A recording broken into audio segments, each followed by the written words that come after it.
What? Bang! Pro Wrestling Podcast.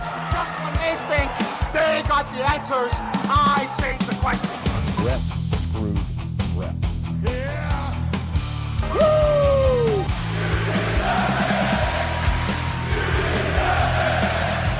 Who are you to doubt El Dandy? Because this guy's a serious professional. Did he do it?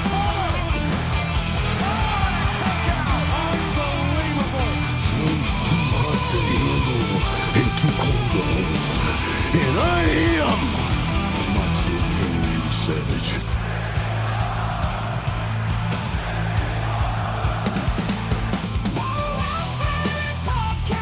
Shut your mouth, you thong-wearing fatty. I said WWE stands for... It's me, Austin. I will never retire. Promotional consideration paid for by the following. Hey, yo, Pro Wrestling Podcast listeners, welcome to the show where we don't sing it, we bring it. Help us out and click subscribe to show your support. Are you sick and tired of dropping $60 to $100 every time the latest and greatest wrestling video game comes out? Stop immediately. Go to Wrestler Unstoppable, available exclusively through Facebook. Create a wrestler, sign contracts, get into storylines, headline PLEs, even build your own corporation, all included in Wrestler Unstoppable, available now to all Facebook users totally free at app.wrestlerunstoppable.com. If you want to become a member of the Pro Wrestling Podcast family, you want your name in the shoutouts like my good buddies John in Texas and my newest Patreon, Emily, then make sure you pop over to our Patreon page at patreon.com/Pro Wrestling Podcast and sign up today. Don't forget our loyalty rewards program. If you are a $15 a month contributor, you get to co-host a show with myself. $7.50 a month, you can be entered into a drawing to also co-host an episode with me and get some of that Patreon exclusive content up there.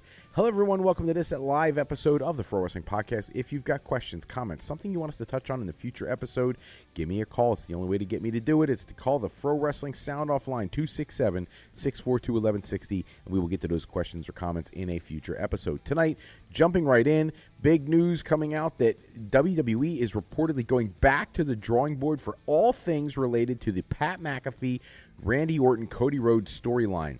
It's being said that on Friday, when the initial reveal was made, that the CM Punk segment from Raw was not a part of the plan. That's a pivot. That's a turn. They're rethinking all of it. And this is because of the fan backlash about being so disappointed that Pat McAfee was the reveal. People wanted something bigger. And now WWE is going to have to put something together to counter that negativity. And we're going to have to wait and see what that's going to be.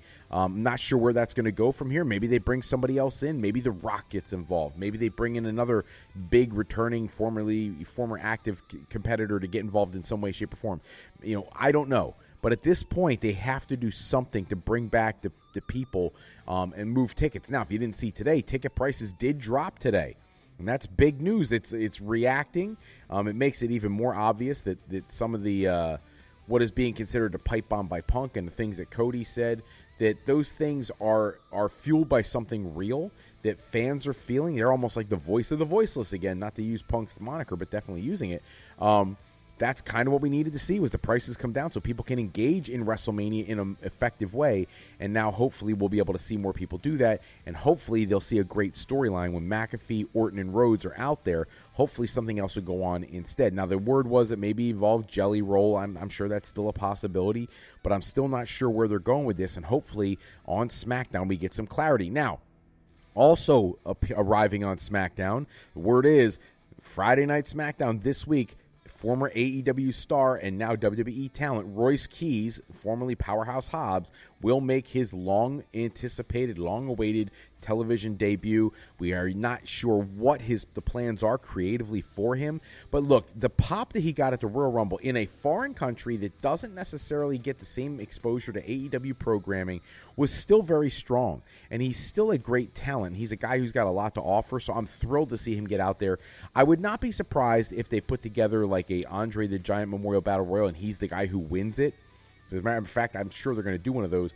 That's my prediction. If they do one of those, I'll do one of those. If they do that match, he is the winner. That's the way I'm going to look at that. That's a great way to get him kickstarted into business without putting him into a controversial or worrisome or lackluster feud.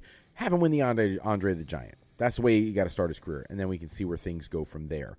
The other concern heading into WrestleMania is the condition of Liv Morgan and Roxanne Perez. If you didn't see Raw, where they had the segment in the back where they were talking, and Stephanie Vaquer attacked Liv Morgan from behind, and she collided with Roxanne, and they collided hard. Liv Morgan has posted pictures online of the goose egg that she has, and they're both in concussion protocol right now because of it. Talk about bad timing for that. But the word is they are confident that both will be cleared in time for WrestleMania. I can't imagine what their alternative plan would be. Liv Morgan isn't just another talent. She won the Royal Rumble. This is the marquee spot for the Royal Rumble winner, so she's got to go if she can. I just hope this doesn't in any way hinder her performance. I know she's been waiting a long time to get this kind of opportunity at WrestleMania, and she should really be the focal point, the spotlight, one of the spotlight moments of the show. So hopefully we're still going to be able to see that, but definitely in the concussion protocol for now. We'll have to see how things play out. And the last thing tonight, Triple H has confirmed what we have all suspected. AJ Styles does have a new role. He is now officially a WWE talent scout. But Triple H was speaking on the What Do You Want to Talk About podcast with Cody. And what he really went into the details of is that AJ Styles knew that he was ready to retire long before he actually did it. And that even in the match itself, his final retirement match, he confided in Triple H. He was basically saying, like, he just wanted to get through it. He just wanted to be done. He wants to be done with wrestling. He wants to be done with the business. Not that he doesn't want to be involved in some way, but he doesn't want to have to wrestle anymore. The quote I have here is, it says, "So AJ Styles just retired. So towards the end, AJ was like, I don't know. I want to just be done with the business. I want to be done wrestling, and I don't think I'm betraying your confidence here." But even in his last match, he was telling me, like, I so know I'm done, because like I was out there in the last match thinking, like, let's just get over with. I just want to get it to the end. That's what Triple H had to say. But now he also gave out some details that are really interesting. That AJ had tried his hand at going to production meetings and talk about being a producer and an agent. He tried his hand at that, and it doesn't seem like he wants to be on the creative or the writing team. He doesn't seem to want to do the agent role. That's something that's a different demon altogether. And that what he really feels like his way to be able to participate in the business is to be a talent scout, to go out and see these young kids and give them some kind of spark and really help plan their trajectory and get them onto television sooner than later. And I think it's great for AJ. I really do. And I love hearing all this detail from Triple H, really explaining the process for anybody who was like, you know, all the people who are like, oh, he's going to AEW, he's doing this, he's doing that. It wasn't any of that. AJ Styles has had a long, illustrious, and obviously hard on his body career, and he's missed a lot of personal family things. And so now AJ is able to do what he really wants to do, go out, scout talent, take a lot of time to work with his son, because we know that his son is training to potentially be a wrestler at some point too, and go out on his own terms. And that's a beautiful thing. It's not a lot of people get to do that in this industry, and this just validates everything AJ had said and makes the retirement feel that much more special, that much more authentic and unique. And it's one of the best retirements of all time, if you really think about it, when you realize that this is exactly how he wanted to do it. So that's awesome. That's all the time we have for this episode. Check back with us next episode where we run down the latest wrestling news and rumors. Special thanks as always to Suno for creating the music and sound effects we use in our show. Today's show is sponsored in part by Beazle Games. Bring a new friend to family game night. It's easy with Sketchy people. Showcase your artistic side in this game from Beazle Games by going to thegamecrafter.com and picking up your copy today.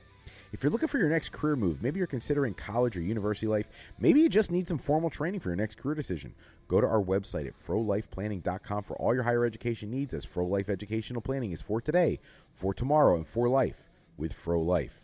I'm Fred Froelich, better known as Dr. Fro. I want to thank you for taking some time with us today. Until next time, take care, everybody. Have a great night.